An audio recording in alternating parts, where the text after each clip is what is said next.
Fala pessoal, sejam muito bem-vindos a mais um Isencast. E hoje, como sempre, estou com minha esposa, né, ao meu lado, né, Adriana. Olá pessoal, tudo bem? Bem-vindos a mais um episódio. Ela também alegra todos os meus dias e hoje eu tô com uma pessoa que alegrou durante muitos dias, né, da minha vida, né? Nós todos foram E 7. da minha também. Eu posso chamar ela de uma mentora para nós, né, que realmente ajudou a gente muito, né, a evoluir no nosso dia a dia, né, como casal e também no dia a dia como um todo. E para você realmente que está acompanhando o Isencast, já começou aí a ver os primeiros episódios. Hoje é um episódio que você tem uma pessoa aí que está na sua casa, que tem um pouquinho de depressão, que precisa de alguma ajuda em algum sentido da parte psicológica. Essa pessoa tem que assistir, porque hoje a gente está com a mentora de muitos mentores, que é a Heloísa Capelas. Muito obrigado pela presença. Obrigado, Léo. Obrigada, Adri. Tô feliz de estar aqui com vocês. Também tô muito super feliz. Bom ver as carinhas do processo fora da sala de aula, né? Exatamente. Muito gostoso. Obrigada. E legal, Elo. Hoje, no processo, você falava pra gente, né? Apresente-se. Apresente-se. Quem é você? E pra quem não te conhece, conta um pouquinho da sua história, qual que é a sua atuação hoje, por que você é mentora de tantos mentores, né?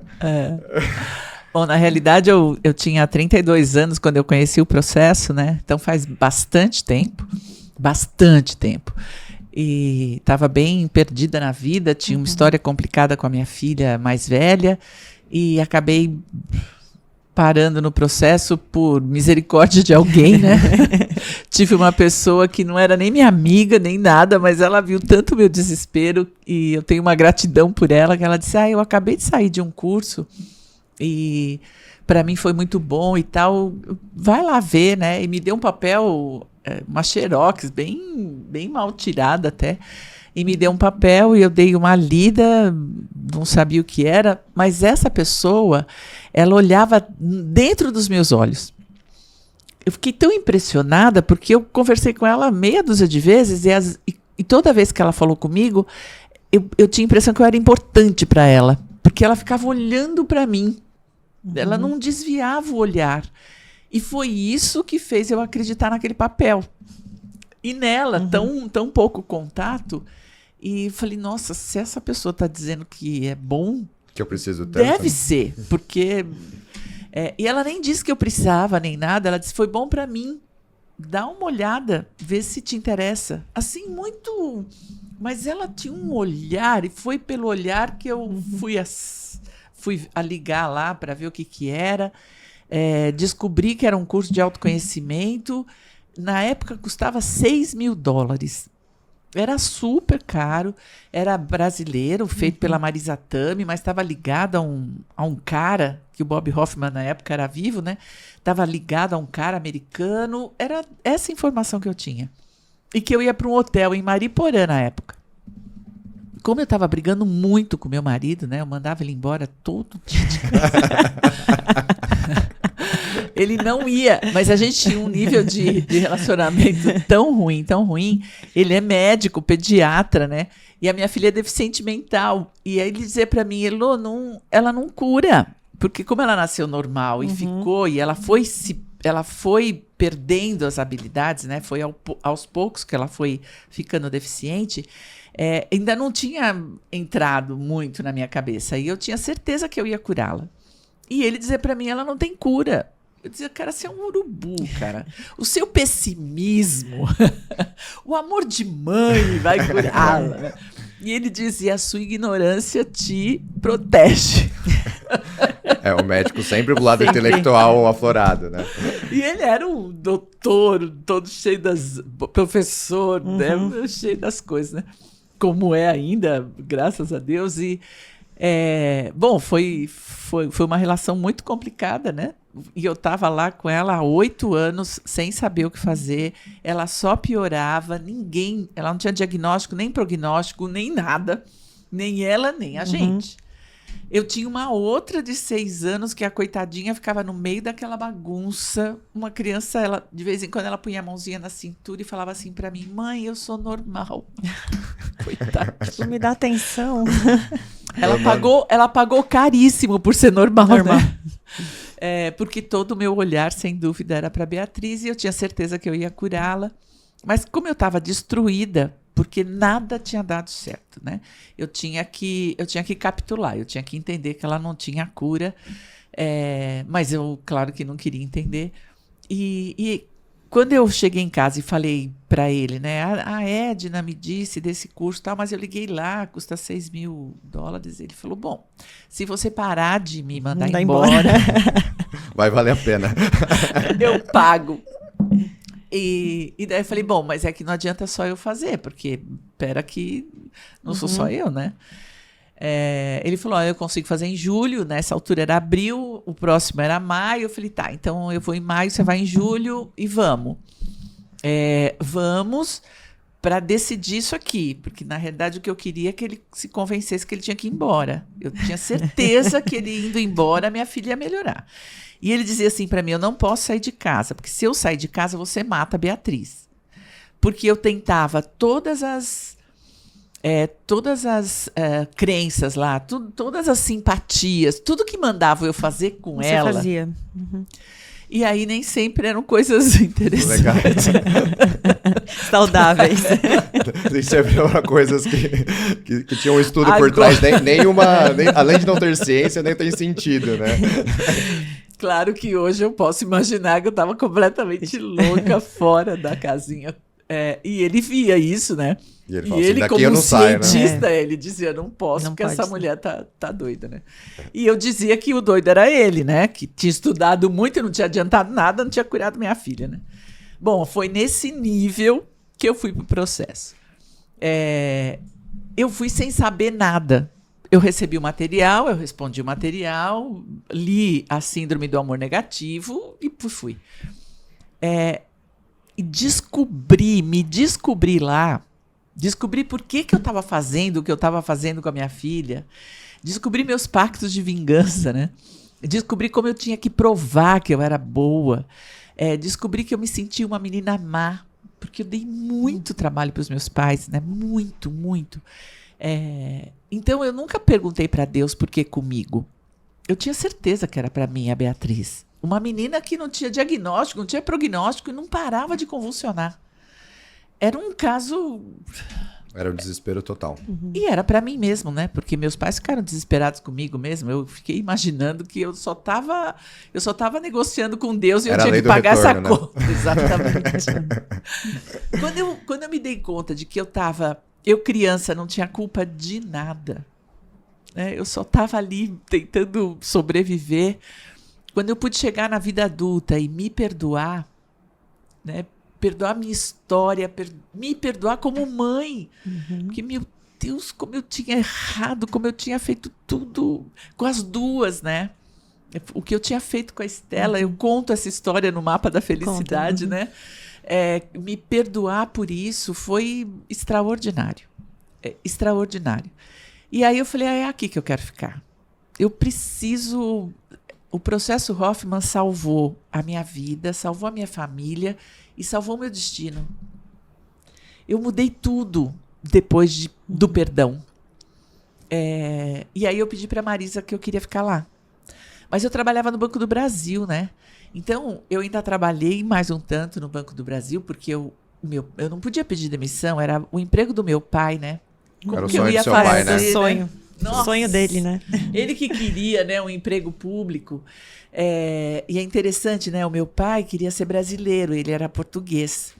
E quando ele foi se alistar, quando ele falou pro pai dele que ele queria ser brasileiro, né? Que ele ia pedir a cidadania, a naturalização, o meu avô ficou muito triste. E disse que ele queria um filho português. E o meu pai não fez. E aí, porque o meu pai não fez, ele nunca pôde nenhum emprego público, né? Porque ele era português. E aí ele jogava todas as responsabilidades, os Em sonhos cima de deles você. em cima de você. De todos os quatro, filhos, né? Em cima dos quatro.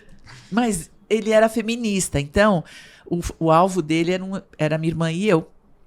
Ele queria, porque queria que a gente tivesse um emprego público, que ele queria ter, seguro, que ninguém mandasse a gente embora, principalmente eu, porque ele sabia que eu não valia nada, né? Na opinião dele. Eu precisava de um emprego. Pra consertar, Que né? independente do que você fizesse, ninguém ia te mandar embora. Ele só dizia pra mim, você não pode xingar o gerente. Se você não xingar o gerente, tudo vai ser perdoado. E ele já dava as coordenadas pra você. É. Além dele falar o emprego que você tinha que fazer. Tudo que eu tinha que fazer. Eu tinha que obedecer, eu tinha que chegar no horário, aquela coisa, né, bem do meu pai. E eu tava lá no banco, então... E o banco, de fato, me dava garantia, principalmente por causa da Beatriz, né? Eu tinha plano de saúde, né? Quando eu falei pro Pires que eu ia sair do banco, ele ficou meio desesperado, porque... Primeiro que metade da renda era minha. E depois o plano de saúde era meu.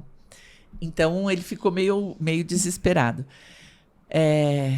Aí, bom, fiquei um pouco mais. Eu ainda tive um outro filho, porque a gente recasou. Foi muito legal, né? A gente se reencontrou depois do processo. A gente teve o meu terceiro filho, que era o que eu queria. Ele tinha feito vasectomia, porque ele não queria mais filho. Depois do processo, ele topou mais um. Foi muito legal. Teve que religar? Teve que religar. 7 anos depois, era o limite. O médico não me deu nenhuma garantia. Probabilidade quase zero de conseguir. Zero. Quase zero. Era Eu que dizia tinha que pra acontecer ele, eu mesmo. quero um espermatozoide. Ele era um. Só. Deu certo. Recanaliza o de diferente aí que dá certo. Foi super. Imagina, ele fez a vasectomia em 45 minutos e a reversão em 6 demora horas. Demora mais. Foi um transtorno e o médico me dizia 2 anos. Em menos de 2 anos eu não aceito reclamação. Ele era nosso super amigo, né? Bom, enfim, meses depois eu estava grávida do Rodolfo, né? E aí, bom, o Rodolfo nasceu e eu não parei de ficar no processo. Eu ia lá com a Marisa, eu ficava com ela. Eu tinha muitos problemas, porque a gente não resolve tudo né, com o processo. E nessa época, a Beatriz tinha quantos anos? 8 anos. 8. E daí ela fez 9, aí ela fez 10. E aí, uma hora eu pedi demissão do banco. Eu falei, ai, chega, não aguento mais. Um dia eu fui trabalhar e eu tenho a impressão que, assim, eu entrei no banco e a minha alma ficou na calçada. Você não estava mais feliz, né? Não entro, não. Não era mais seu propósito, né? Não entro nesse lugar, não. E aí eu pedi demissão. Aí eu fui na Marisa e falei, olha, agora eu já posso trabalhar com você? Eu já pedi demissão. E ela me mandou eu ir lá, voltar no banco, rasgar minha carta.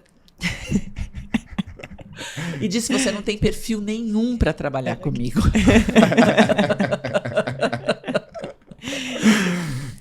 Mas a vida tinha ficado tão boa, tão boa, tão boa depois do processo, que eu não podia imaginar outra coisa para fazer. Depois de um tempo, eu consegui convencer a Marisa de que você era essa pessoa certa. Eu era a pessoa que ela precisava ali. Depois de 1 ano e meio, trabalhando todos os dias com ela, ela me contratou. Como gerente dela, não como professora, porque ela disse, não, você é impulsiva demais, você é brava demais, você vai acabar batendo em algum aluno. Então não pode. Mas depois de trabalhar com ela, de muita reciclagem, muito trabalho pessoal, ela falou, tá bom, vou te levar para o processo. Nessa altura o Rodolfo já tinha 4 anos. Porque tudo demora, né? Não é uma coisa que a gente faz mudança. Falando parece que é rápido, né? Não, que foi assim, não, né? Eu já tinha 6 anos de processo Hoffman quando eu comecei a atuar dentro de sala de aula. E hoje você está à frente do processo há quanto tempo? Há 20 anos. Faz 20 anos, em fevereiro de 2002, a Marisa Tami morreu. E aí eu estava com ela há 10 anos, né? De 92 a 2002.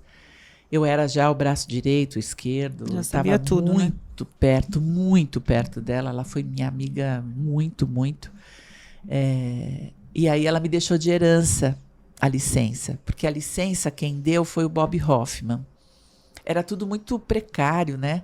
Porque o processo existe há 55 anos. Ele está no Brasil desde 72. Então, quem ele vinha conhecer, a pessoa dizia assim, eu estou aplicando o teu processo, porque eu aprendi com fulano de tal. Bom, fulano de tal eu conheço. Então, eu vou aí ver o que você está fazendo. E aí, quando ele veio para o Brasil ver o que a Marisa estava fazendo, ele se apaixonou por ela. Ele dizia, você é a filha que eu não tive. Ele teve um filho homem só. Foi, você é a filha que eu não tive. Eles ficaram muito amigos, mas muito amigos. Ela ia a cada 6 meses para lá, ele vinha a cada 6 meses para cá. E ela começou a trabalhar com o processo. Ela que foi a grande disseminadora desse trabalho no Brasil. Ela começou em 80 e em 90... 10 anos depois eu vim fazer o processo. E aí, em 2002, em 2001, quando ela ficou doente, ela já sabia, ela tinha aplasia da medula óssea, desde os 29 anos.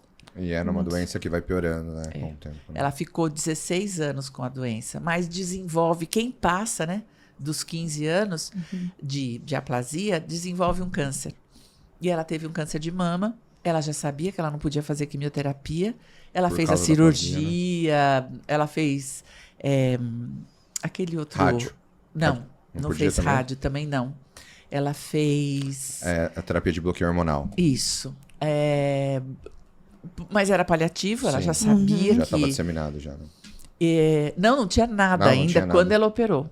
Mas... Ela sabia que podia ser grave. E aí, por um ano... Isso aconteceu em setembro. Em fevereiro do outro ano, né? Então, ela viveu 1 ano e 3 meses, 1 ano e meio, praticamente. Muito já sabendo, debilitada, enfim. Fazendo os tratamentos, tentando se recuperar, mas sabendo que vou fazer minha parte. Então, em fevereiro, não era um carnaval de 2002, ela morreu.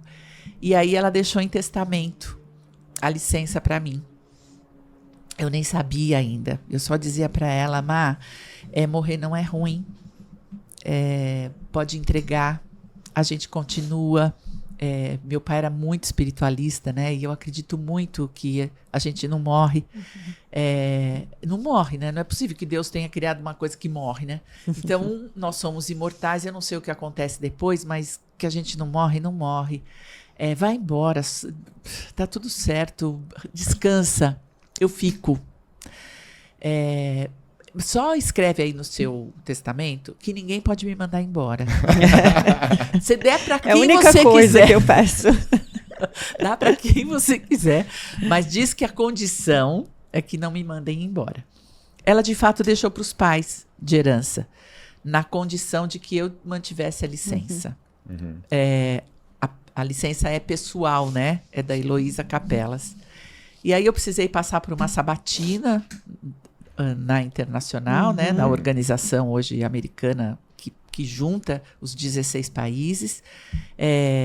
Eles precisaram me conhecer. Bom, enfim, foi um processo, mas eles autorizaram que eu seguisse em frente, me deram uma licença, né? E aí eu tô aqui faz 30 anos. Eu não consigo sair. Primeiro que eu honro essa herança, né? Toda vez que eu tô lá, eu agradeço demais a Marisa Tami. E porque é muito motivador ver a transformação das pessoas, né?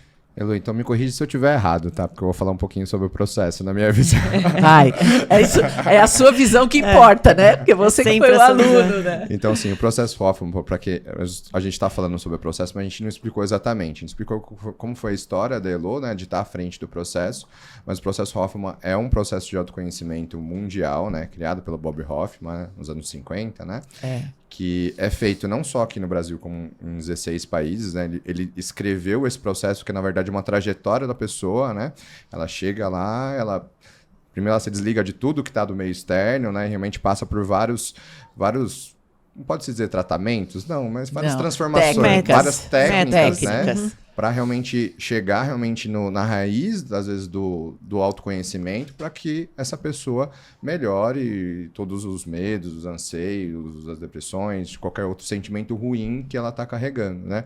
E para vocês terem noção, assim, de como o processo é importante a nível mundial, em Harvard o processo é feito, né? No final do curso de business. Na verdade, hoje, né?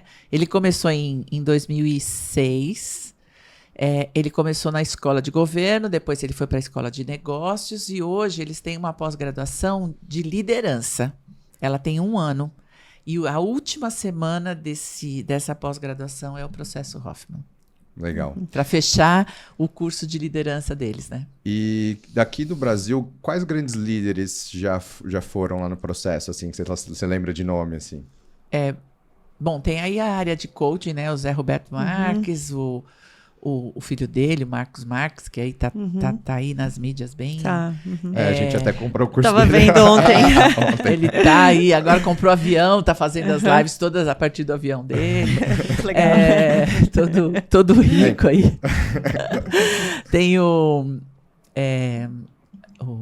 Chiniachique, o Paulo Vieira...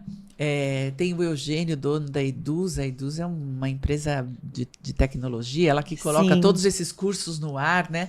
E o dono não só fez o processo, Como ele e envia, a né? Amanda, né? Como traz toda a Seus equipe, líderes, né? toda a liderança deles, né? Inclusive, quando a gente fez, né? Porque, na verdade, eu fui impactado pelo curso, eu até contei isso na live, né? Fui impactado pelo curso há mais ou menos uns 2 anos, assim, né? Eu estava consumindo esse conteúdo exatamente como eu faço hoje aqui, via podcast, né? Eu já estava pensando realmente em abrir novas frentes de negócio, né? E eu precisava realmente me reciclar nessa parte de gestão. E eu comecei a consumir muitos conteúdos como de podcast, né? E a primeira vez que eu ouvi alguém falar sobre o processo Hoffman foi o Janky Diniz, né? E aí... Ele é meu garoto propaganda. Ele faz propaganda do processo. Eu falo pra ele, eu tô te devendo uns dividendos aí, porque ele fala muito do processo. E aí eu escutei ele falar, eu olhei na época, né? E ele tava bem no furor da pandemia, tava com dificuldade ainda, não sabia se ia ter, se não ia. E bem, eu tava num momento de vida que eu achei que eu olhei e falei assim, pô, mas acho que talvez não seja esse momento de vida que eu preciso ir. Mas eu fiquei com isso na cabeça, né? E aí hoje... Depois acho que a gente ouviu de novo um outro podcast dele comentando, né? Do eu próprio vi ele Janguê. comentando e depois eu vi no Caio... No Caio, acho que era no né? Caio Carneiro. Não, e eu também vi o filho do... Como é que é aquele... Do João Kepler. Kepler. O Davi. O Davi. O Davi Braga. O Davizinho tava num coisa... E foi um podcast com o JJ, que ele tava conversando... Foi ele e o pai, né? Ele e o João. E eles ficavam tão brigando, porque ele falava pro pai fazer. E o pai falava assim, não quero fazer isso. Não tô precisando. E eles entraram num impasse ali, que eu falei, cara, o que é esse processo? Eu vou precisar ver mais a fundo. E aí eu comecei realmente a fazer um movimento lá em casa, né? Tipo, de promoção desse processo. Gente, precisa ir. Vai, povo todo, ele olhou pra mim, todo. você precisa ir. Ele conheceu que ele era passar lá dentro, né? E é incrível, porque assim, são 7 dias de imersão, né? E a maior parte do tempo a gente passa lá de olho fechado, nas nossas 70% viagens. do tempo é de olho fechado. Exatamente. E no nosso momento de vida, né? A Adriana tinha mudado pra cá, a gente tava em processo de adaptação, a gente tava com empresas novas, então assim, não é tudo mil maravilhas, a gente tinha brigas, né? Estávamos com dificuldades, né? Realmente do nosso A gente relacionamento. quer acertar, mas Nem sempre. E eu sabia que eu era uma pessoa muito impulsiva, né? Eu sempre fui, e porque eu sou... Todo mundo tem que estar na régua aqui, né? Se tá um pouquinho para baixo... Vamos. Conheço, E eu falava que eu era um trator, né? Eu passava e eu tinha vários processos. Né? E eu tinha vários processos realmente até com a minha família, né? Com a minha filha, que eu achava que não fui tão presente para ela na infância dela, né? Hoje, próximo processo, eu já melhorei bastante, tô tentando melhorar mais. E eu comecei a falar, não, vamos, vai Adriana, você precisa ir. Ficou naquela, mas o que é? A gente não sabe o que é. Só vai. E aí eu mandei... sabia também que tava precisando, né? Não, se o Janguier, que é o bilionário da vez aí, né? Fala bem do processo, muita gente vem por causa dele, certeza. né? Porque fala assim, bom, se esse cara que não tem precisa, tudo, né? Não precisa, né? O cara tem tudo e mais um pouco. Já fez 2 vezes o processo, né? Quando ele fez o processo, há 21 anos atrás, ele era juiz do trabalho. E ele pediu demissão, né? Ele pediu exoneração do cargo. Ele passou 2 vezes em concurso e perdeu 2 vezes a exoneração. Exatamente, porque ele foi promotor, depois ele foi juiz do trabalho, e aí ele pediu exoneração para empreender. Ele comprou a primeira escola dele, a Uninassal lá, e depois do processo. Aí, quando ele saiu na Forbes, ele foi fazer de novo. Que ele falou, Elô, e agora? Agora já fiz tudo que eu tinha para fazer, 20 anos depois, faço o quê agora? Né? fico na porta distribuindo R$100 para cada pessoa. O que eu faço? Como é que eu... Né? Como é que eu vivo agora, né? E ele achou um jeito maravilhoso, né? Ele criou o Instituto Êxito, que é uma plataforma de cursos online para atender os jovens das escolas de ensino público, como empreender. Então, tem cursos lá de fazer bolo de pote, enfim, de fazer unha, de cortar cabelo, até inteligência artificial, inteligência emocional, porque eu tô lá também, né? Então, assim, são 600 cursos numa plataforma. Ele juntou os maiores empresários do país que estão... A fim de fazer diferença, né? E aí foi o jeito que ele... E com isso, imagina, ele... Agora, na pandemia, ele dobrou 5 vezes a fortuna dele. Porque o cara imediatamente sacou que o negócio era comprar. Ele comprou todas as escolas online que existia no Nordeste. Porque ele falou, nós temos que ficar tudo online. Ele foi lá e foi comprando todo mundo que estava fechando. Ele falou, daqui. Foi transformando as faculdades tudo online. Foi... E agora... Então, sim, e você vê... Então ele falou assim, daqui uns anos eu volto. Porque já estou fazendo, agora eu vou fazer mais. Só que faz agora com uma amorosidade. As palestras dele falam de... outro dia ainda estava com ele num curso dele. Ele falou assim, gente, quando você chegar lá, você não tem o rei na barriga, tá? O que você precisa é de humildade. Ele falou, cara... É verdade. Olha tudo que ele foi levando, né? E até porque, assim, o processo, você fica uma semana num hotel, né? Que é aqui em Gabriúva agora, aqui pertinho, né? E no hotel, por mais que a gente tem que dividir quarto. A gente tá acostumado a dormir numa cama king e tem que dormir numa cama de solteiro. Tem que dividir banheiro. Tem que dividir banheiro, né? Então você já chega todo assim, né? Com receio, porque depois que você... Claro, atinge um certo nível social, você acaba perdendo isso aí, que era algo que, pô... Que tudo bem, né? A gente dormia com os irmãos, né? Não sei vocês, mas eu dormia com 3 irmãos. Na faculdade, dormia república, era tudo jogado, tinha bagunça pra todo lado. Hoje você coloca um calçadinho fora e já... Leva a bronca. Então, lá no processo, tudo chega cheio de dedos. E você realmente convive com pessoas muito diferentes de você, muito heterogêneas, né? Que você tem que se tornar... Você tem que fazer um rapport com essas pessoas, porque elas vão te ajudar na sua dificuldade e você vai ajudar na dificuldade dela. Eu vi ontem um documentário que ele fala que as nossas fraquezas, né, e a nossa vergonha é o que nos conecta, né? Exatamente. Então, assim, quando a gente demonstra a nossa fraqueza, porque eu acredito que tem coisas que eu falei no processo que eu talvez nunca tenha falado para meus pais, né? Mesmo pós-processo nunca falei, né? Então, quando você demonstra essa fraqueza, que é a sua sombra que você não quer que ninguém veja, você... aqui é o meu ser mais frágil que eu tenho, né? Qual que é o seu? Né? Vamos se ajudar? Né? E aí, quando você tem você desce desse salto, realmente você tem uma evolução pessoal que eu acredito que não tenha nada contra os terapeutas, pelo amor de Deus, que tem vários terapeutas que estão no processo, né? Mas que não tem terapia que consegue chegar nesse ponto de com essa profundidade. Rapidez, né? Na realidade, a rapidez do processo é que é um diferencial, né? Porque você passa a sua vida inteirinha limpo em 7 dias. São 80 horas de trabalho. Para você, num processo terapêutico, ficar 80 horas trabalhando com o seu terapeuta, não tem, né? Porque é isso, né, que você está dizendo. Não é só o terapeuta que te ajuda no processo, né? Não é só o professor. São os colegas. Né? É todo mundo. Convive com a fraqueza de quem está perto.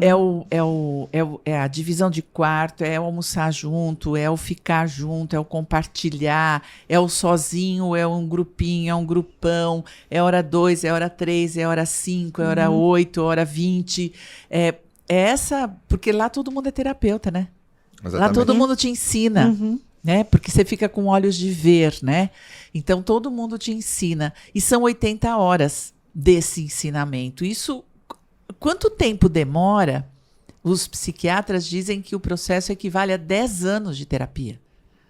Porque até você ir pro consultório do seu terapeuta, do psicólogo, do psiquiatra, de quem você escolher, até você se desarmar, porque você chega lá, você tem que contar uma coisa difícil. Aí você fala da chuva, do trânsito, do nananana, já passaram 15 minutos. Aí, quando vai entrar na conversa, quando vai chegar no lugar, o terapeuta precisa te trazer de volta, porque você precisa voltar para tua vida na lá. realidade. Né? E rapidinho, você precisa sair do consultório, já tem o telefonema para atender, já tem não sei o quê, já tem não sei o que lá. Então, demora muito para você chegar na raiz da questão. Né? E no processo, no segundo dia, você está nessa raiz. E você chora horrores. Chora muito. Chora horrores, mas é porque é necessário. Mas você não precisa ir trabalhar, né? Você tá lá, você não precisa atender celular, você não precisa dizer, não, está tudo bem. Quando não está bem, você pode continuar chorando. E assim, lá no processo você aprende realmente a você se expressar de uma forma que, olha, você se expressou desse jeito, tá tudo bem. Não importa, não existe um certo e um errado, não tem cartilha, né? Não, se você só tem que deixar fluir, né? Você tem que chegar lá desarmado. E foi uma coisa que realmente eu fiz, né? Mesmo a gente sem saber o que era, né? Eu cheguei e falei assim, olha, gente, eu tô aqui, deixei de lado o Leonardo médico, o Leonardo empresário, o Leonardo que tem todas as suas convicções e vou me entregar, né? Que eu acho que... Esse é o segredo, né? E o Hoffman também dizia, né, que nós possuímos 4 inteligências, né? Isso. A física, a emocional, a espiritual e a intelectual, né? Conta um pouquinho pra gente como que isso é trabalhado lá. Então, essas 4 inteligências, elas são a base do processo, né? O tempo todo a gente trabalha isso. O Bob dizia que nós somos 4 seres em um.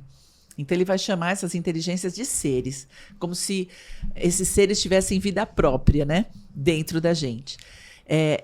O nosso ser emocional, essa inteligência que nós temos, ela fica muito esperta na infância para aprender a virar gente, né? Ela precisa aprender. Então, o nosso corpo físico está crescendo muito colado nessa inteligência emocional. E quando, lá pelos 6, 7 anos de idade, a gente já tem mielinização suficiente para os nossos neurônios, quando a gente já está na condição de fazer, ter pensamentos organizados, né? E que a gente desenvolve a capacidade da abstração, quando a gente pode já ser alfabetizado, a gente já entende símbolos, nessa hora, toda a nossa educação é focada na nossa performance. E aí, a partir daí, a inteligência emocional pega um segundo plano. Ela entra num lugar sem importância ou até desvalorizada, porque daí não pode chorar muito, né? O meu pai queria que eu parasse de chorar a qualquer preço. E aí, eu uso isso hoje, né? Quando eu preciso usar o trator, eu uso isso. Mas antes eu usava o trator sem perceber, né? Agora automatizado. Agora é a escolha, né? O meu pai dizia assim, vai lá, chorando e andando, chorando e andando. Vamos, pode chorar, mas vai andando, vai fazendo. E até hoje eu usei muito isso quando a Marisa morreu, que nós ficamos devastados. E eu tinha que continuar, a responsabilidade era minha. Eu dizia, ok, chorando e andando, mas eu quero esse papel, eu quero isso. A semana seguinte a gente já tinha processo, vamos embora, gente, chorando e andando, tá tudo certo. Então, é um aprendizado e a emoção para de ter importância. O que tem importância é seu intelecto. E aí o que cresce em você é o cabeção e o corpo físico. Então a gente fica com esse corpo, com essa cabeça, vai para a vida adulta com 7%, 10% se a gente for genial, se for espetacular, de consciência de nós mesmos. A nossa inteligência emocional é ela que nos conduz. Hoje já existem estudos, né, de neuromarketing, de vendas para atingir o emocional do outro. Inclusive o pessoal do marketing aqui que está aqui com a gente sempre fala para você, tem que pegar, eu estou trabalhando com um gatilho ali. Exatamente, né? Então assim... Então para eles têm que ir para entender um pouquinho melhor dos gatilhos, né? Eles precisam fazer, viu? Porque não adianta estudar neuromarketing, você precisa entender a sua inteligência emocional. Onde que você entra, né? Qual é o seu gatilho, seu papel, né? Também. Inclusive o Plínio, que tá aqui, que é o nosso chefe do marketing, quando eu fui pro processo, ele falou assim, você vai lá abraçar a árvore, né? Vai, todo mundo sai abraçando árvore, o que é muito bom, bom, viu, gente? Super saudável. Você que é o médico da saúde, você sabe que é super saudável abraçar a árvore. Conectar. Se conecta, que essa é a saída, né? E é uma palavra mágica, porque a conexão, ela é da inteligência espiritual. Uhum. E é uma inteligência que a gente dá muito pouca importância, e a gente faz uma confusão danada com inteligência espiritual e religiosidade. Uhum. Né? E são coisas completamente separadas. A religião tem dogmas, a religião tem doutrina, a espiritualidade é a conexão mesmo, né? Então os alunos saem abraçando a árvore, e a gente sempre sugere que abrace mesmo, né? Porque é a conexão com o universo, é você pertencer. Ontem eu também gravei um podcast de uma outra pessoa, e ela me disse, mas o que você mais ganhou com o processo? Eu falei assim, pertencimento. Eu faço parte. Isso me trouxe uma importância, uma vontade de viver, porque eu faço parte dessa coisa toda maravilhosa. Mas se eu faço parte, eu tenho que fazer a minha parte. E aí me trouxe a autorresponsabilidade. Então, são ganhos que não tem em lugar nenhum. Em lugar nenhum do mundo. E vocês sabem disso. Tem coisas que a gente conversa lá que em lugar nenhum, em terapia nenhuma, a gente vai conversar. É um nível de honestidade a nosso respeito que a gente não tem. Né? Nós vivemos um mundo de hipocrisia. Sim. Né? Nós vivemos um mundo de faz de conta daquilo que é adequado. O que é adequado fazer? Essa foi a educação que a gente ganhou, que é bom, né? A gente não pode sair por aí fazendo xixi no poste, né? É verdade, tudo isso é importante. E para fazer parte de uma sociedade, você precisa. Tinha algumas regras, né? Adequar as suas emoções, não poder contar que você está com muita raiva. Qual é o problema de você dizer eu estou com muita raiva? Agora é melhor a gente não conversar, porque quando eu estou com raiva, nossa, eu tenho uma vontade de bater. Então, como eu não vou bater, eu também não vou conversar. Qual é o problema de falar isso? Foi isso que eu aprendi a fazer, né? A dizer, vamos parar aqui. Né? Porque esse é o meu limite. Né? Daqui para frente a gente vai fazer tanta besteira. Amanhã a gente se fala. Eu tinha um gerente no Banco do Brasil. Eu terminei minha carreira no banco sendo gerente de recuperação de crédito.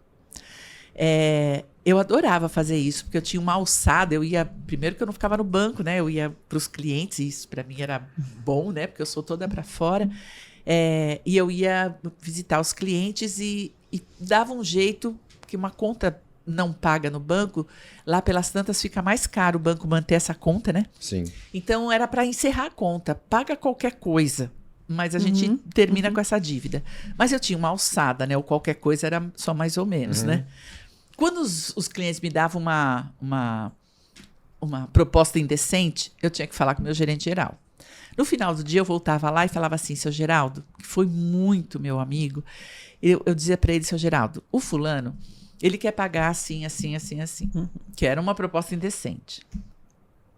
Ele respirava e dizia assim, vamos fazer assim, vamos dormir. De repente, se amanhã cedo nós três estivermos vivos, a gente tem um problema e resolve. Mas se de repente um dos três morreu, o problema acabou. O cara tinha uma baita inteligência emocional. Olha só, eu levo isso comigo até hoje. Eu tenho uma super, mega, ultra power amiga que é dentista, que me ajuda com a Beatriz, com a minha filha mais velha, que teve muitos problemas com os dentes, porque ela caiu muito, quebrou tudo, bom, enfim. E a gente estava sempre tentando consertar, né? Agora acho que a gente acertou lá o caminho, mas com implante conseguimos fazer uma coisa legal. Mas foram anos que ela tentava ser paliativo. E aí fazia o que era possível. Ela dizia, bom, vai para casa, fizemos o que deu. Mas nós temos que pensar que no futuro ela tem que implantar esses dentes, porque não tem mais como recuperar. Mas vai para casa, porque de repente, eu, você ou a B morremos nós não temos mais o problema.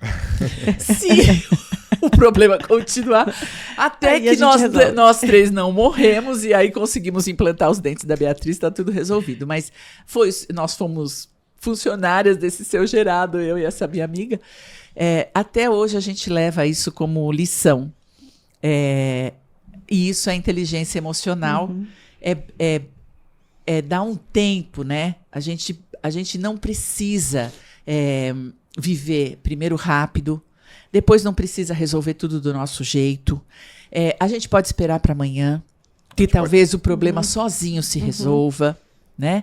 Coloca limite. A gente pode perdoar. A gente pode perdoar, pelo amor de Deus. Aliás, esse é o ponto máximo do processo, né? Exato. Não existe lugar nenhum no mundo que você viva uma experiência de perdão, de perdão, né? Compaixão, perdão. O perdão está totalmente atrelado ao autoconhecimento, né? E ao amor. Não existe, não existe. E o perdão não pode ser intelectual, né? Então, tem que ser emocional. Você precisa estar nesse lugar, você né? Precisa fazer as pazes com o seu sonho emocional, né? E você precisa estar num lugar que isso seja permitido, né? Se você é permitido de viver sua raiva, se você é permitido de viver o pior de você, nesse mesmo lugar, você é permitido a viver o melhor de você, né? É num lugar de, como você disse, de total entrega, né? De uma vulnerabilidade. E o perdão, ele vem dessa vulnerabilidade, né? Porque o mais difícil de nós, ou o mais frágil de nós, é nesse lugar que mora o perdão. Né? A gente precisa chegar no fundo do poço, e eu costumo dizer que o fundo do poço tem mola, e a mola no fundo do poço é o perdão. É falar, uau, primeiro que tudo isso já passou. Essa é a grande sacada de dizer, putz, eu tô segurando tudo isso, né? É isso aqui, ó, o lixo emocional, né? Que a gente vem trazendo, né? Eu tô segurando, e é inconsciente. Né? A nossa inteligência emocional, ela vem, como ela está aqui construída no nosso cérebro de sobrevivência, ela está atrás de nós, ela está na mente não consciente. Ela que nos dirige, ela que põe palavras na nossa boca, ela que põe ações nas nossas atitudes, ela que, sem a gente perceber. Sim. Então, se entregar e chegar nesse lugar de vulnerabilidade, chegar no lugar do ruim, sabe? Acho que no processo a gente chega nesse lugar do ruim. E aí você conhece da perdão. nossa sombra. A única saída é perdoar essa sombra. É muito mágico. É muito mágico. E aí, pessoal, vocês que estão assistindo, então, a gente está falando várias coisas que às vezes pode não fazer tanto sentido para você.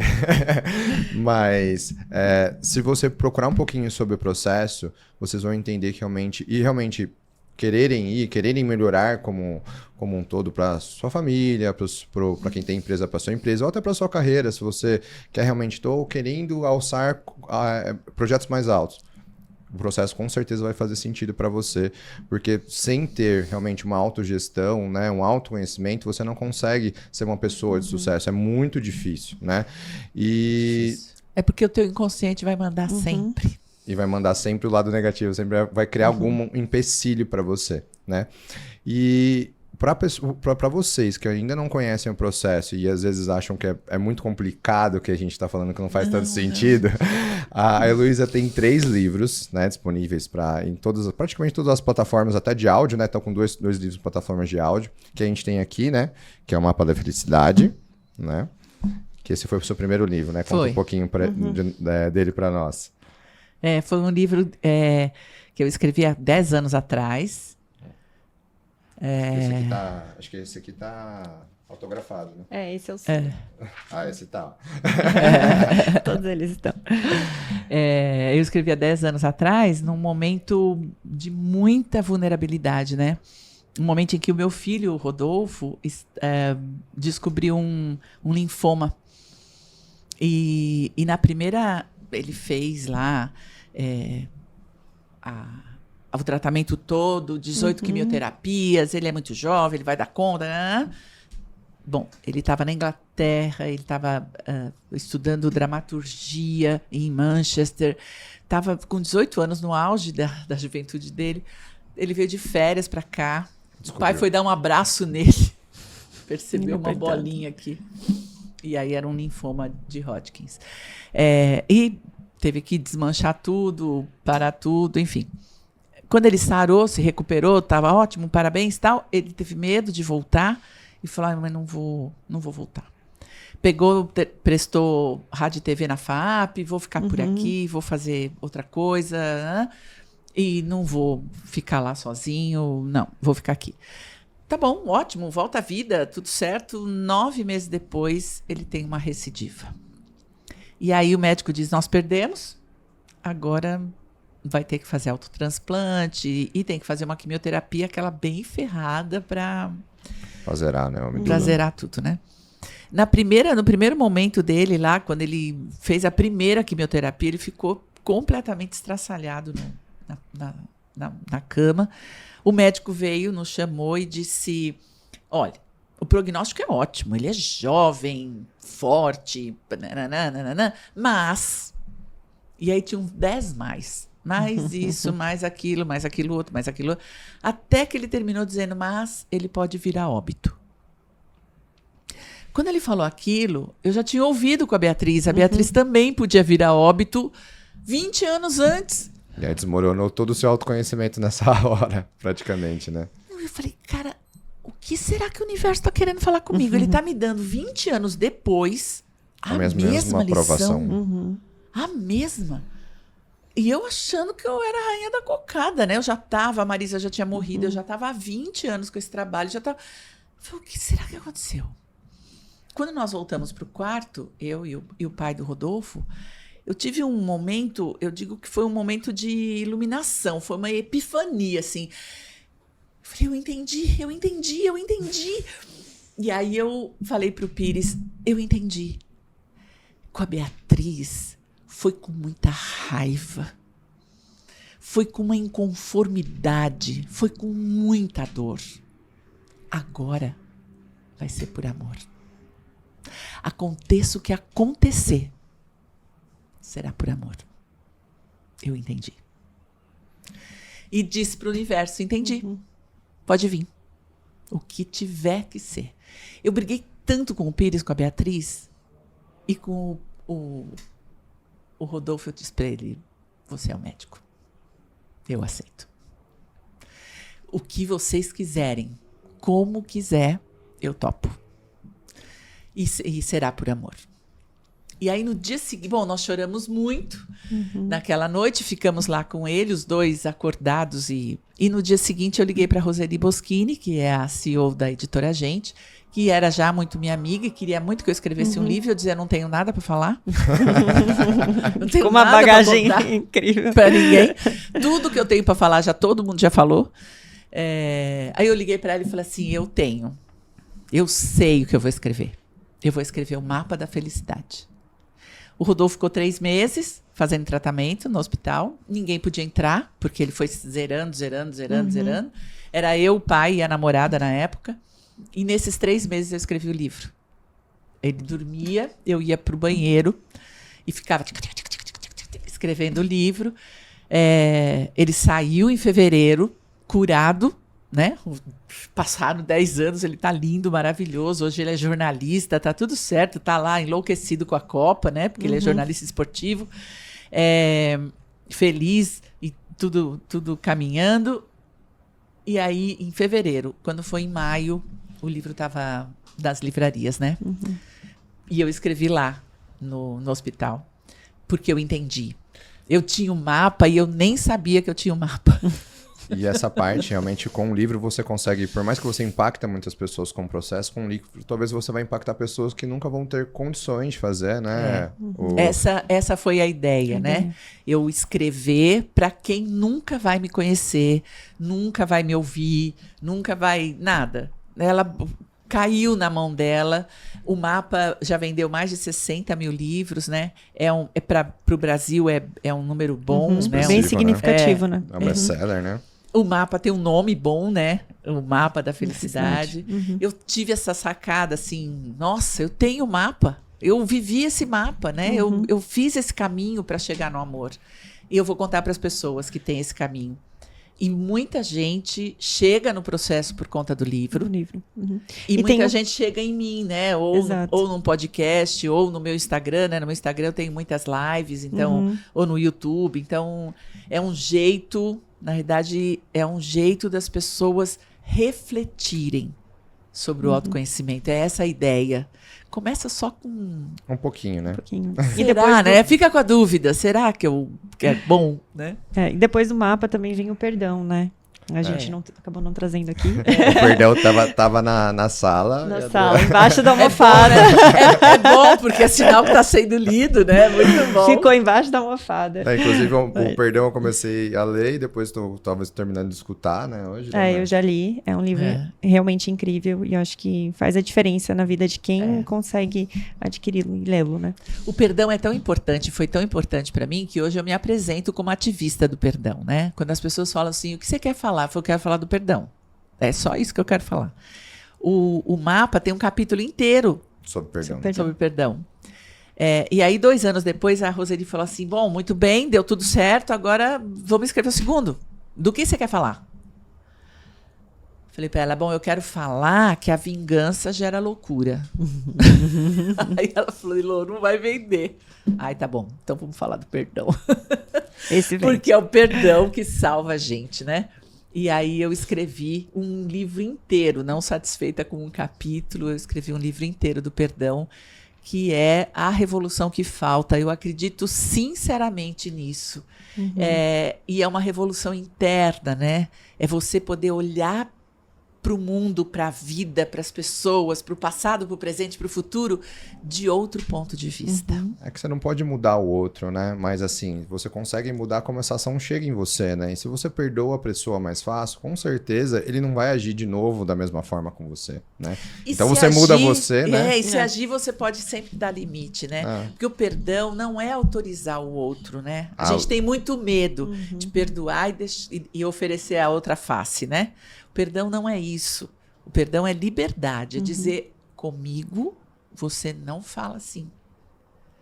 E eu deixo o cara lá, ele é ele, eu sou eu, né? Isso que é perdão, a gente se liberta disso, né? Eu saio com o meu peito aberto, não fui eu que fiz a bobagem, né? Eu tô livre disso.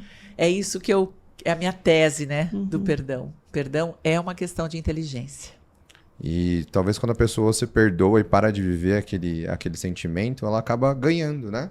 Ganhando. Né? Porque ela se sente... Porque às vezes ela tá vivendo, eu vejo às vezes muitas pessoas que chegam no consultório, não estão dormindo direito, etc. Tem uma pessoa que tá me incomodando, etc, etc. Se você perdoar ela, não vai fazer mal para ela. Na verdade, vai parar de fazer mal para você e você vai se sentir vitorioso, né? Você vai ganhar, em tese, essa batalha, é a sacada, né? A raiva, eu costumo dizer que as pessoas estão morrendo de raiva, é verdade. A raiva mata, elas estão morrendo de raiva, elas estão se destruindo. E com o perdão, tudo que eu sinto é meu. Se eu sinto raiva, sou eu que sinto a raiva, portanto é o meu corpo que sente. E se eu sinto amor, eu é que sinto, é o meu corpo que sente, sou eu que sinto. Então, o que você escolhe? Você quer sentir raiva ou quer sentir amor? E como tudo está conectado, né? O nosso físico ele também é impactado por isso, por essa raiva, por essa intenção negativa que a gente acaba sentindo. E muitas vezes geram doenças, né? E hoje a gente vê muitas doenças psíquicas, né? Enfim, a tensão também, enfim, diversas dores, né? O Bob dizia, né, que as 3 inteligências, a emocional, a intelectual e a espiritual, moram no corpo. Então, o corpo é a sede de todas as nossas inteligências. Né? Então, tudo que a gente pensa, sente, conecta ou não conecta, tudo isso é o corpo que é o mata-borrão. Uma mata-borrão é velha. Outro dia eu falei isso, a minha filha falou assim, eu não consigo imaginar o que é um mata-borrão. Esquece. É o nosso corpo, tudo influencia. Só os velhos vão entender essa expressão, esquece. Ele é a referência, né? Então, as nossas doenças são psicossomáticas, sem dúvida, né? A gente engorda por emoção, a gente endurece por emoção, a gente tem dor por emoção. Eu estava escutando uma teoria muito semelhante de um psiquiatra famoso lá nos Estados Unidos, que ele fala, na verdade, ele mudou um pouquinho o que o Bob Hoffman fez, mas se você bem for, similar, assim, bem né? similar. A gente estava assistindo. Ele fala que é um triângulo, né? Então, embaixo, na base do triângulo, está o seu corpo. Então ele fala assim, quando a pessoa está deprimida com qualquer outra coisa, primeiro ela tem que olhar para o corpo dela. O que é olhar para o corpo dela? Comer melhor, treinar. Então, quando eu vim do processo, eu já chego para a pessoa já de um outro jeito. Ela está deprimida por quê? Não está comendo bem. Então assim, o meu trabalho começou a fazer cada dia mais sentido. Ai, né? E no segundo, ele fala que no segundo estágio, depois da pirâmide que ele fala, que é as relações. Ele fala que as relações é como se fosse um alpinista, né, que está na montanha subindo, que a relação é o que engancha ele. E você fala muito do enganchar, né? O que deixa ele preso na montanha. Se ele não tem relação, ele desaba. Então, a pessoa que está deprimida, primeiro o corpo dela tá mal, o corpo físico dela, né? As relações, ela corta todas as relações, que é o que gruda ela, né? Na vida, né? E depois ele fala do eu, né? Que é o autoconhecimento. Então, eu vou pesquisar o porquê que eu tô fazendo assim. Então, assim, você vê que diversas teorias, elas culminam na mesma coisa. Elas chegam no mesmo lugar. Sim. Então, todo mundo chega no mesmo lugar, né? E existe um eu dentro da gente que a gente não conhece. E dentro da sua concepção, o que você vê que hoje é tão difícil das pessoas buscarem esse conhecimento, buscarem realmente a sua essência, o que está de verdade dentro da gente? Então, sempre foi difícil, né? Hoje a gente fala assim, hoje está pior. Não está pior. Nós somos uma humanidade melhor do que nós já fomos. Nós estamos num processo de sempre crescimento. Não de evolução, né? Não tem essa história de que hoje as pessoas... Não, hoje nós somos muito melhores do que já fomos. Foi muito mais difícil o autoconhecimento para os meus pais do que para mim. Certeza. E para os meus filhos ainda mais fácil. Para os meus netos será mais fácil. O que acontece é que hoje a gente tem muita informação, né? E a informação é sempre fora. Informação não é conhecimento, né? Informação são inputs, né? Então, tá sempre vindo fora. E eu tenho a impressão que eu preciso sempre dessa... Quando a gente é pequenininho, a gente precisa demais estar ligado no mundo externo. Eu preciso copiar os meus cuidadores, os meus pais, os responsáveis por mim, para eu virar gente. Eu não sei como é ser gente. Então, eu preciso estar de olhão assim neles, né? Eu sou pequenininho e estou aqui olhando para cima para ver como que é que eu copio. As neurociências dizem a gente só aprende por cópia e repetição. É assim que o ser humano aprende. Ok, eu aprendi... E não só o ser humano, né? Até os bichos macaquinho, todos eles, né? Mas nós aprendemos assim. Só que como a gente vem para a vida adulta inconsciente de nós, a gente vem com 7% de consciência, eu continuo olhando para fora. Então, tudo que é fora é importante. E hoje, por conta da internet, nós temos muito mais fora do que dentro. Do que os meus pais tinham. Eles tinham mais dificuldade de olhar para eles por mais fechamento, por paradigmas mais fechados. A geração seguinte vem melhor. Mas tem tanta informação que acha que essa informação vai levá-los para algum lugar. E essa informação fica só no meu 7%. Eu congestiono o meu intelecto. Nós estamos congestionados de informação. Burnout nada mais é do que um congestionamento de trabalho. É muita coisa na minha cabeça e ela pifa. Simplesmente desliga. Isso é burnout. Porque não está nada metabolizado. Essas informações nos impedem, porque a gente, como está olhando para fora, tá achando que é super importante. Eu não posso perder. Não tem aquele filtro, né? Que a gente eu não posso perder. É mais um que eu tenho que assistir. Nossa, eu não posso perder esse aqui. Eu tenho que olhar essa rede social. Eu preciso fazer isso. E aí eu falo assim, então, você precisa parar 7 dias. Sem celular, sem informação. Nossa, isso foi demais para mim. Eu tava pifando. E aí é muito legal, porque a pessoa acha que sem aquilo ela não vai mais poder viver. Eu falo para a moçada que vem pro processo, eu falo assim, escuta, o iPhone tem 16 anos. Vocês estão achando que sempre existiu? Não, eu vivi sem ele, né? E eu sobrevivi, deu tudo certo, tô aqui. Então, é essa ideia. E claro que porque nós sabemos mais como funciona a emoção das pessoas, o marketing está mais danado. E ele está pegando as pessoas pela emoção e dizendo, você não pode viver sem isso. Tem uns memes muito interessantes que dizem assim, nossa, até agora eu não sabia que eu precisava disso. Agora eu não posso mais viver sem isso. Exatamente, porque na verdade eu já vi... Essa é a ideia, né? Eu já vi algumas pessoas que estão à frente de empresas, grandes empresas, que falam assim, né? Que o cliente não sabe o que ele quer. Você tem que criar para ele entender o que ele precisa. Então, isso vem muito assim... Quando que eu sei que eu tenho 7% só de consciência, né? Poxa, olha para sua vida. As suas relações não estão ruins, você está deprimido, você está cansado, você não está cuidando da sua saúde. Pera, tem alguma coisa errada. Pera, eu tô recebendo tanta informação que não tá vindo filtrada, eu não tô absorvendo isso e realmente não tô trazendo o que importa para minha vida, né? E eu vejo realmente vários pacientes que o corpo tá falando, né? O corpo tá falando, saio herpes, eu fico com febre, dor de garganta, dor no corpo. Então, hoje, depois do processo, eu mudo até. Antes eu colocava a parte psicológica na minha anamnese um pouquinho mais para baixo. Hoje eu trago ela para cima. Então, assim, o paciente já vem e fala assim, não, qual que é o seu objetivo? Aí fala isso. Aí eu pergunto sempre, treino, né, dieta, tal, não sei o quê. Logo em seguida, parte psicológica. E a sua vida, como está? Exatamente. Então, assim, como você se sente psicologicamente, pessoa? Como assim? Eu vim aqui para performar melhor. Como que eu me sinto? Né? Isso não importa. Aliás, isso não importa como eu me sinto. Que é o que a gente pensa sem saber que está pensando isso. Né? Sabe aquelas pessoas que vão dar conta de tudo?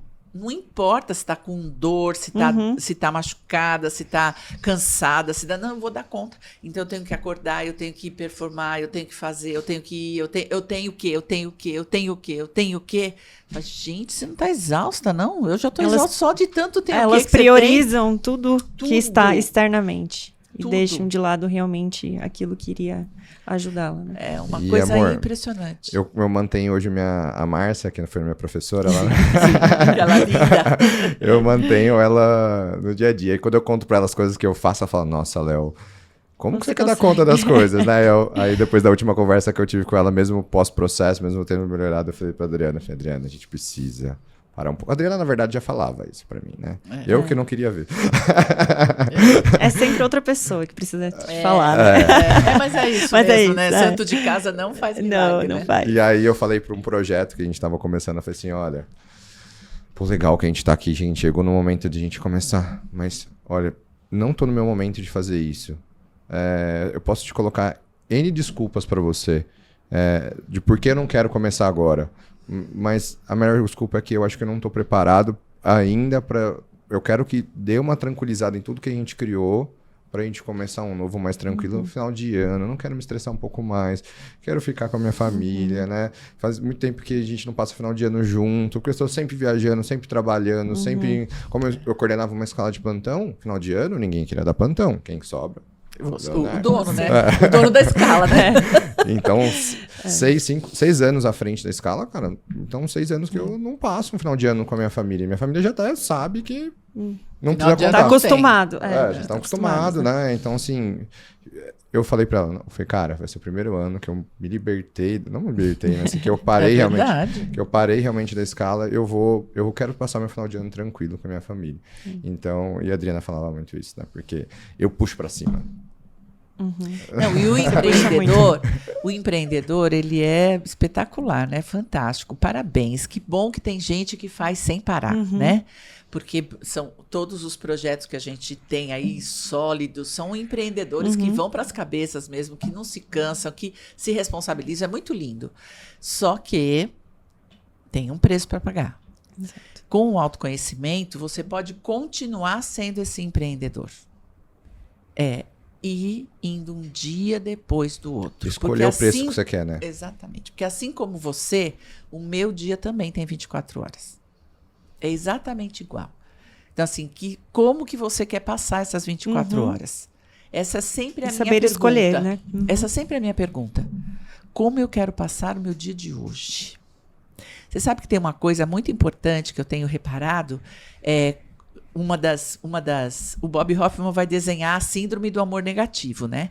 E vai dizer que todos nós temos essa síndrome. E uma das características da síndrome é quando as pessoas não sabem o que elas querem.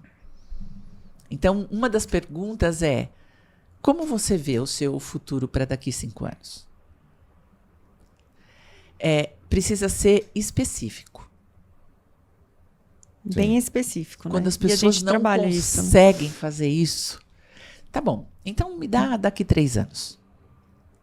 Ela não está conectada com o propósito, ela não sabe qual que é a vida dela. Tá bom, então como vai estar a sua vida daqui 6 meses? Mas eu já sei o que eu não quero. Não já tá bom? Não tá bom. Você precisa saber o que quer. Então, se você não sabe o que quer, precisa parar já para fazer um trabalho de autoconhecimento. Eu nem tô falando assim, vai pro processo Hoffman. Não, tem muita coisa de autoconhecimento por aí que talvez seja o seu momento, o menor, o mais fácil, o mais simples, mas vai fazer. No mínimo, começa a ler o livro, né? Vai fazer. Porque se não sabe aonde quer chegar, qualquer marketing vai te engolir. Você vai seguir a moda. Vai ficar compulsiva, vai seguir né? a moda. E vai fazer aquilo que as pessoas dizem que você precisa. E vai frustrar depois, né? E daí você vai continuar vazio, dizendo, mas eu nem precisava disso. Alguém me convenceu, mas isso não me trouxe felicidade. Ué, por que você está no papel de ser convencido? E vai se frustrar, isso, né? E se frustra cada vez mais, né? Exatamente. Realmente não saber que... Então, o caminho do autoconhecimento é, sim, eu sei o que eu quero para mim.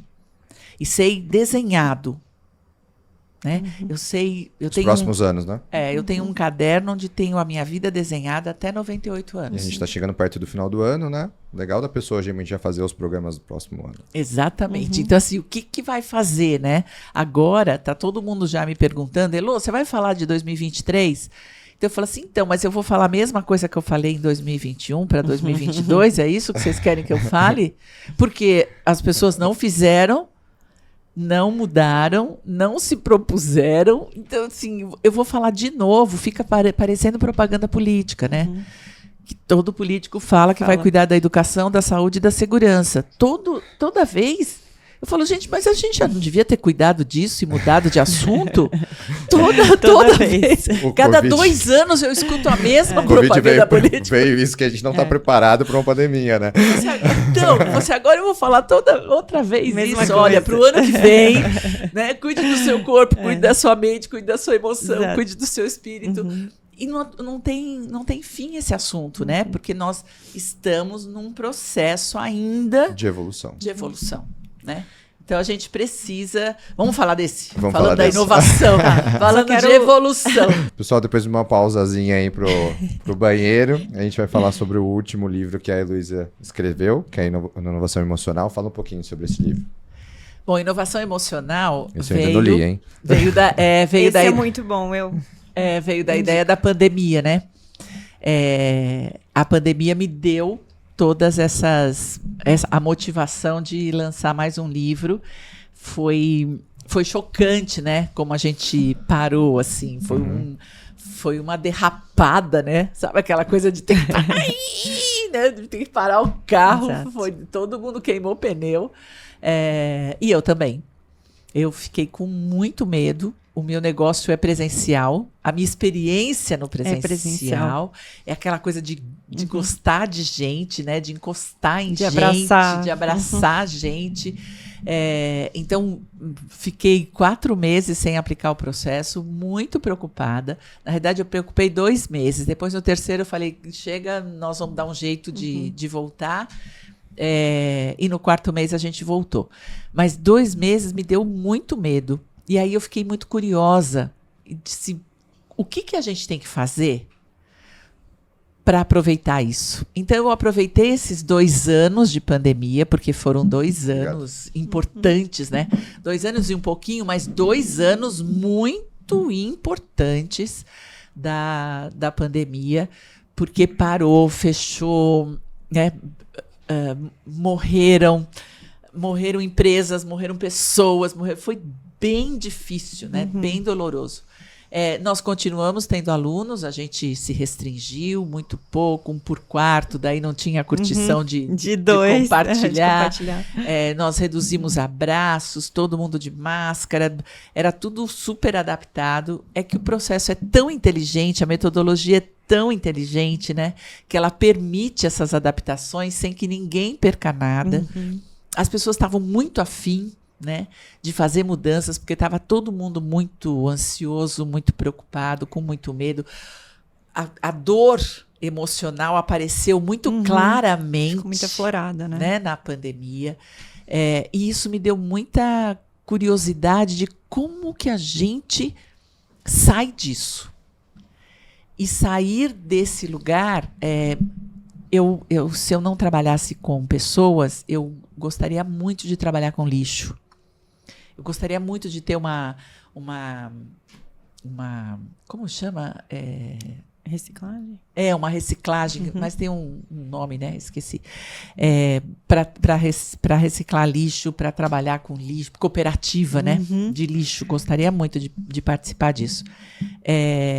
E aí eu juntei esse meu desejo de trabalhar com o lixo emocional, que eu me dei conta que a gente produziu mais claramente no processo. Claro que a gente produz sempre, mas o meu motivador foi assistir esse lixo sobrando dentro da gente e dentro dos alunos do processo, porque daí ficou muito claro nos grupos de processo, né? Que o pessoal estava precisando. E aí eu falei, a gente precisa fazer algo que nunca foi feito. Isso é inovação. É fazer algo que nunca foi feito. E para fazer algo que nunca foi feito dentro da metodologia do processo, é a reciclagem. E aí eu posso reciclar, a gente precisa prestar atenção, porque nós vamos...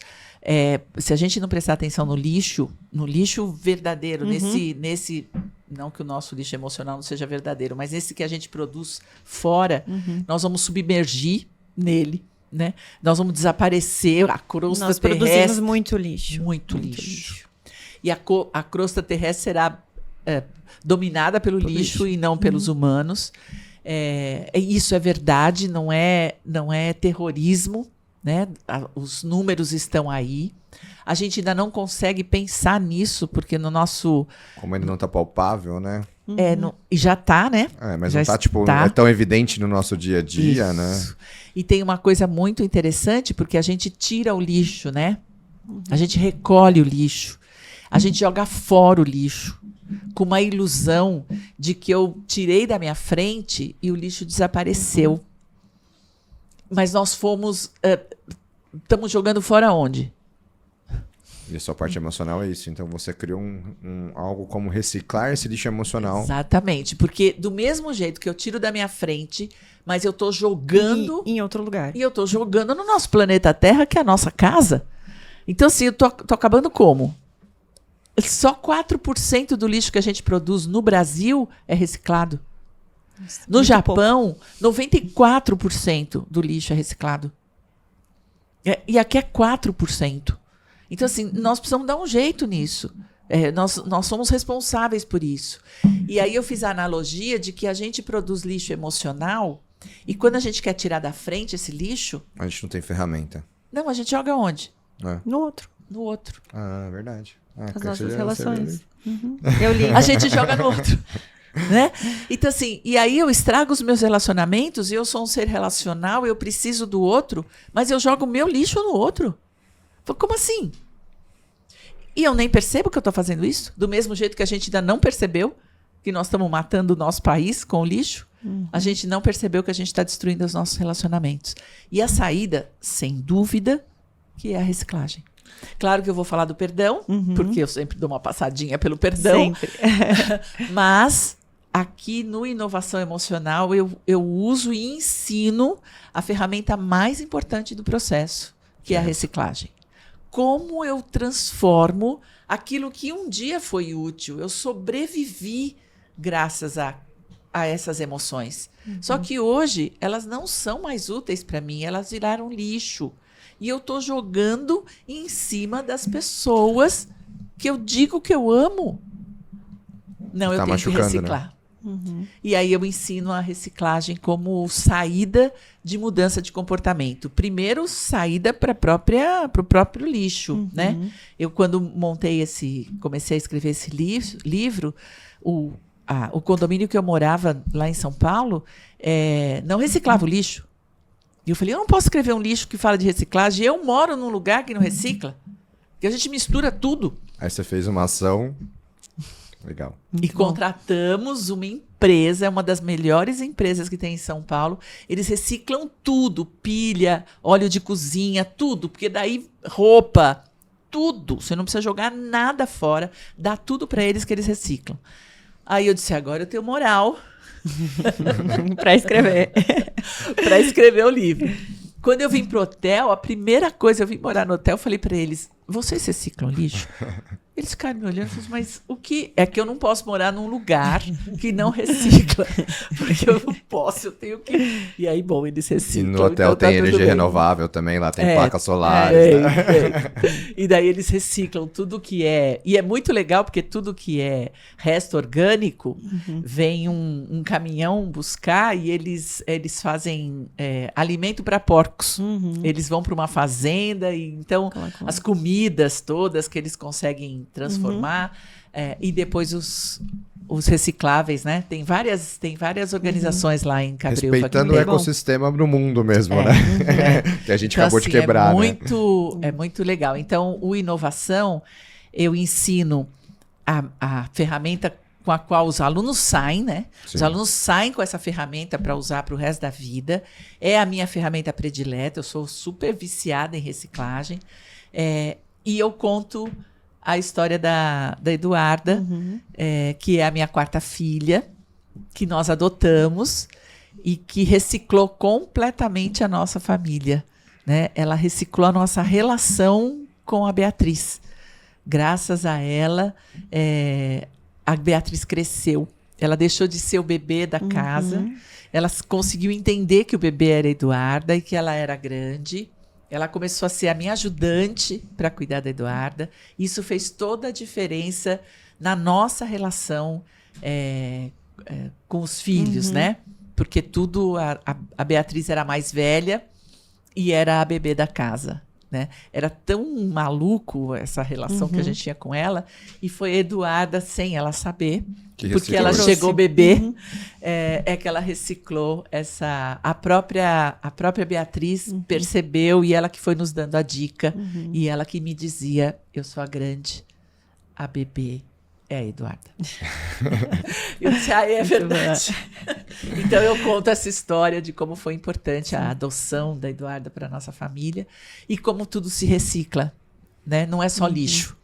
Tudo muda, tudo se recicla, tudo é útil por um tempo e não precisa ser para sempre. E pode ser reciclado, né? Então, isso para mim foi um aprendizado importante. E claro que sempre o processo Hoffman está norteando todo o meu caminho de autoconhecimento e tudo que eu quero ensinar para as pessoas, né? Porque eu acho que ele é completo. Claro que desconta 50%, que eu sou apaixonada por essa metodologia. A gente te trouxe porque a gente é apaixonado por você e pelo processo. Mas, Elô, muito, muito obrigado. O jeito que você passa o conteúdo, falando de você, realmente mostrando os seus problemas, sensibilizando realmente que você não é melhor que ninguém, você tem os seus problemas e que você conseguiu, através dos seus problemas, buscar ajuda e realmente se melhorar como pessoa, que mesmo nesse processo sempre tem coisas que vão te impactando e você tem que... Que a vida não para, né? E os acontecimentos acontecem constantemente. E isso é incrível, assim, né? Porque eu acho que isso realmente vai conectar as pessoas e vai trazer o seu público vem tranquilo, né? Porque você passa esse conhecimento, essa paz interior, né? Esse amor pelas pessoas, né? Que isso é demais. E eu acho que no processo, eu nunca tinha feito nenhum outro processo de autoconhecimento, mas como acontece lá, assim, é tão fluido que parece que ninguém força nada, assim, as coisas vão acontecendo e parece que elas combinam, né, amor? Mas realmente é demais. Não, é uma equipe, né? de mulheres maravilhosas Exatamente. que a gente tem lá, né? É uma sincronia, porque a gente trabalha junto há muito tempo, né? Márcia está comigo desde 2000. Então, sem parar. Então a gente se olha e já se entendeu. A gente olhou o aluno, olhou aqui, olhou já ali. Sabe o que tem que fazer. Muito legal. Então, quem tiver oportunidade, né? Quem quiser conhecer um pouquinho mais, leiam os livros. Quem tiver realmente a oportunidade de ir até o processo, né? A gente fala que todo mundo merece o processo, não é porque a gente quer que vocês falem. Viu? É porque a gente quer que vocês Vai façam. abraçar a árvore também. Vai abraçar a árvore, que é vai legal. Chorar. Vai limpar realmente todo E aí, lixo. espero que futuramente a gente consiga realmente levar os nossos gestores, né, realmente para o processo, porque acho que isso vai ser de grande valia para nossa empresa. A gente trouxe um empresário aqui que fala muito sobre como trazer realmente os colaboradores para esse lado dele, né? E a gente também eu dei inclusive um livro seu para ele. Que legal. E ele tá lendo e daqui a dias eu acho que ele vai ser vai chegar lá, né? Vai chegar por lá, vai bater na porta. O processo, quando foi para Harvard, na época, né, o gerente lá, como que ele chama? Esqueci o nome. O diretor de Harvard, ele dizia assim, que o processo, primeiro quando ele soube do processo, ele mandou a mulher dele, né? E disse que a mulher dele que precisava. Vai primeiro. O que aconteceu? Vai primeiro. Não, eu achava que eu precisava, só te mandei primeiro. A mulher voltou, nossa, tão diferente assim, e falou, nossa, vou mandar meu cunhado, o irmão da mulher, porque a família da mulher era muito problemática, então ele mandou. Quando o cunhado voltou, ele falou, agora tem que ir lá. E aí ele foi. Quando ele voltou, foi ele que implantou o processo na Harvard. Ele disse assim, o processo Hoffman é a metodologia que eu conheço, atual, é a melhor metodologia de mudança de comportamento e formação de líderes. Porque o líder precisa aprender a dizer sim e a dizer não. E ter compaixão. Exatamente. E só com compaixão é possível fazer isso. Porque é com compaixão que você se posiciona. Você e o outro. Porque compaixão é exatamente isso, né? Sim. Assim como você, eu também. Sim. Isso é compaixão. E a gente então, você pode dizer sim aprende a ver o outro. Com os olhos de ver.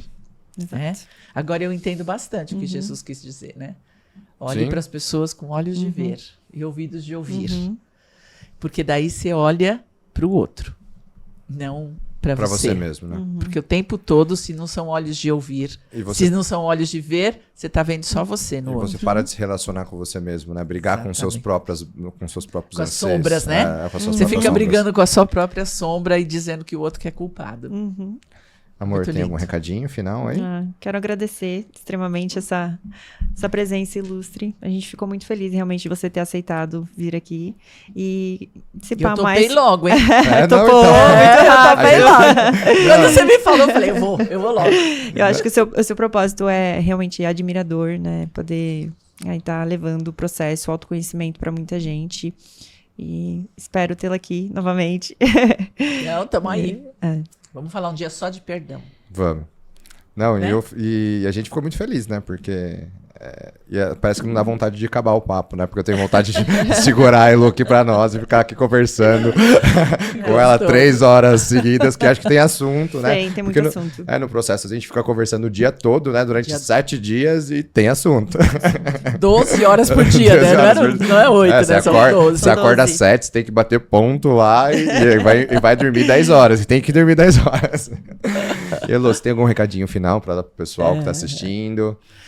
Eu só queria dizer para você, os nossos ouvintes, que você vale a pena. Não abra mão disso. Muito bom. Pessoal, obrigado. Espero que vocês tenham gostado, que esse podcast esteja ajudando vocês. Se você tem alguém que realmente precisa, compartilha, inscreva no nosso canal. Isso ajuda com que a gente consiga trazer cada dia mais pessoas como a Heloísa, que realmente tem muita coisa para passar. E é isso, deixem seus comentários. Hoje eu pedi no meu Instagram os próximos temas, a gente vai começar a ter essas enquetes, né? E muito obrigado, Elo. Eu que agradeço, adorei. Obrigada, eu amo vocês sabem. Obrigada, a gente também. A gente também te ama.